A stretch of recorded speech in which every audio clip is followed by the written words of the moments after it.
Halo, selamat datang di video saya. Kali ini kita masih akan lanjut ngomong tentang ChatGPT. Em, Melanjutkan dari video update tentang ChatGPT kemarin, ya. Jadi sudah mulai muncul update ChatGPT yang professional plan. Lagi rame karena menurut banyak orang nih, gara-gara mulai muncul nih yang professional plan, kemudian akses ke free plan-nya ChatGPT itu sekarang menjadi lebih susah gitu ya. Jadi sering down, sering tiba-tiba ketika lagi berinteraksi gitu ya sama ChatGPT, tiba-tiba nggak mau jawab gitu ya, mesinnya mati gitu ya, kayak servernya down gitu. Dan kemudian kayaknya dari kemarin rasanya sih ya jatah jatah untuk prompting ke ChatGPT per jamnya itu kayaknya berkurang gitu rasanya gitu, nggak sebanyak awal-awal. Jadi video hari ini merupakan video respons gitu ya dari perkembangan ChatGPT yang sudah mulai mengeluarkan professional plan yang berbayar gitu ya, $42 per bulan. Ya, kalau pengen ngecek update-nya bisa cek di video sebelum ini gitu ya. Um, Nah, strategi apa yang akan kita diskusikan hari ini untuk ChatGPT mengantisipasi gitu ya akses ke ChatGPT yang mulai agak sedikit melambat gitu ya. Um, saya berterima kasih kepada Dan Fitzpatrick gitu ya.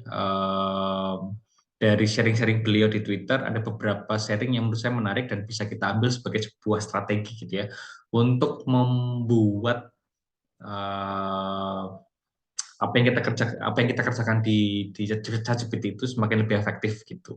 Kekuatan dari ChatGPT sebenarnya kan prompting dan discourse gitu ya. Jadi kalau promptingnya tepat, discourse-nya tepat, kemudian output dari ChatGPT-nya juga semakin tepat gitu, semakin semakin spesifik ke apa yang kita butuhkan. Maka hari ini kita akan ke sana.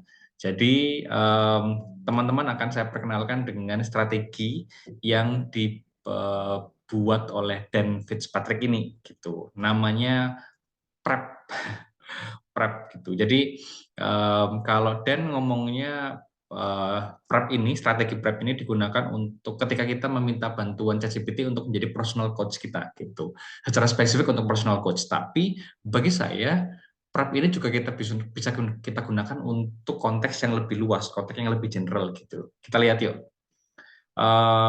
Prep itu sendiri kepanjangannya adalah prompt, role, explicit, parameters gitu. Jadi mungkin kita harus mulai belajar membuat pertanyaan yang tepat gitu ya, sehingga jawabannya juga lebih tepat gitu.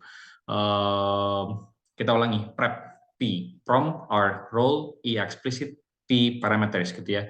Prompt, role, explicit, parameters, prep gitu. Kita lihat aplikasinya di instruksi yang akan kita berikan ke ChatGPT gitu. Kita lihat contohnya Dan ya.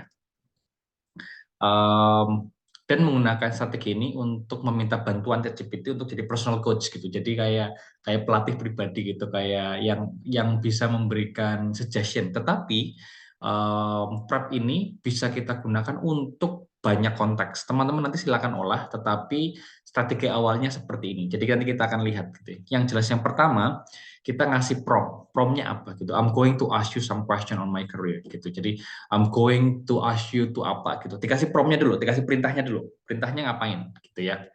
Kemudian itu P gitu ya. R kita ngasih peran, kita ngasih karakter, kita ngasih identitas gitu ke ChatGPT-nya. Jadi ChatGPT-nya disuruh menjadi apa, menjadi siapa gitu ya.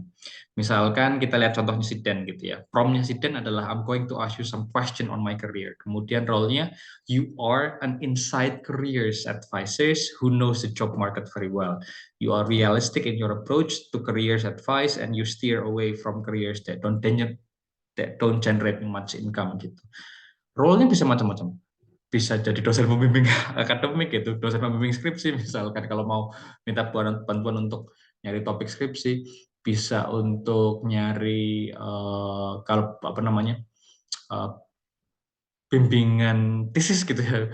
Ya, you are apa namanya you are a professor in technology and education, supervising misalkan gitu. Atau misalkan digunakan dalam konteks yang lain, monggo. Ya, ada banyak konteks. Tapi yang jelas di bagian kedua kita ngasih identitas ke ChatGPT-nya. Jadi ChatGPT-nya akan memakai identitas ini gitu ya. Jadi jangan lupa prompt, kemudian role, kemudian explicit, konteksnya apa gitu. Konteksnya apa? Dikasih konteks. Um, Kenapa kemudian saya suka dengan bagian ini? Karena bagian eksplisit ini tidak ada batasan. Semakin eksplisit, semakin kontekstual, apa namanya, statement atau pernyataan yang kita masukkan itu akan lebih membantu ChatGPT untuk membuat jawaban yang jauh lebih spesifik dan lebih kontekstual nantinya juga dengan kita, relevan dengan apa yang kita inginkan gitu ya. Kalau Dan, dia apa namanya, ngasih 3 gitu ya. I am an English teacher with a passion for writing and communication. What side hustle business could I start where I make good money only working 5 hours per week, sama include some outside the box suggestion not many people would think of. Bisa ditambah semakin eksplisit kondisinya, konteksnya, itu akan lebih membantu ChatGPT juga untuk membuat jawaban yang lebih relevan dengan apa yang kita inginkan. Dan yang terakhir P itu jangan lupa parameters. Parametersnya apa gitu ya. Give your advice in short and insightful sentences. Mau panjang mau pendek ditulis. Format it in headings and subheadings. Jadi mau di outputnya si ChatGPT ini mau dibikin seperti apa gitu, boleh. Jadi dikasih parameternya. Mau long paragraph, short paragraph, heading, subheadings gitu ya. In terms of poems misalkan gitu. Ada satu lagi yang sebenarnya tidak muncul di strateginya si Dan ini, spread ini, prompt, role, explicit sama parameters, tapi menurut saya menarik dan teman-teman boleh praktekkan gitu. Jadi teman-teman nanti setelah parameters, teman-teman tambahkan satu line atau 2 lines ini gitu. Write in the style of. Jadi kita akan meminta si ChatGPT untuk menuliskan outputnya itu sesuai dengan gaya menulisnya siapa gitu. Dari write in the style of Mahatma Gandhi misalkan, write in the style of Stephen Krashen misalkan, write in the style of Barack Obama. Boleh. Jadi itu menurut saya yang lebih menarik dan nantinya lebih sangat personal gitu. Jadi outputnya si ChatGPT ini kemudian akan sangat personal dan relevan dengan apa yang kita inginkan. Jadi ini strategi yang menurut saya bisa kita coba, mengingat mengingat dan menimbang hari-hari ini ChatGPT agak melambat karena mungkin gitu ya. Indikasinya karena professional plan-nya sudah mulai jalan sehingga apa namanya ada kuota yang harus dibagi gitu. So, more or less teman-teman itu tambahan lagi gitu ya strategi menggunakan ChatGPT yang bisa kita gunakan itu. Dan that's it. Kita pengen pendek video kali ini. Sampai jumpa di video berikutnya. Membahas bisa membahas ChatGPT atau bisa membahas generative AI tools yang lain gitu. Saya tertarik membahas beberapa AI tool untuk writing gitu. Mungkin habis ini kita akan bahas gitu ya. So thank you very much and see you in the next video. Bye.